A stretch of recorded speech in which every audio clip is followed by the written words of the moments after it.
शोककळा. प्रतापपूर गावातील नवविवाहित दाम्पत्याचा कळवण तालुक्यात अपघाती मृत्यू.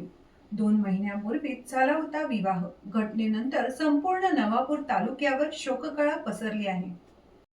नवापूर तालुक्यावर शोककळा. प्रतापपूरच्या नवविवाहित दाम्पत्यांचा भीषण अपघातात दुर्दैवी मृत्यू. अंत्यविधीसाठी जाताना काळाचा घाला. अवघे 2 महिन्यांपूर्वीच झालं होतं लग्न.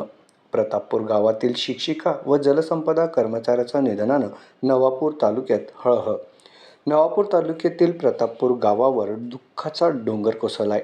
कळवण तालुक्यातील पिळकोस फाट्याजवळ झालेल्या भीषण रस्ते अपघातात प्रतापपूर येथील नवविवाहित दाम्पत्यांचा दुर्दैवी मृत्यू झालाय.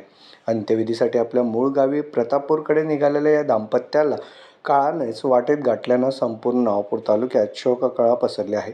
मृतात दिनेश करणसिंग गावित आणि पत्नी कीर्ती बाळकृष्ण गावित यांचा समावेश आहे. कीर्ती यांच्या बहिणी त्रिशा गावित या गंभीर जखमी झाल्यात. त्यांच्यावर नाशिक जिल्हा रुग्णालयात उपचार सुरू आहेत.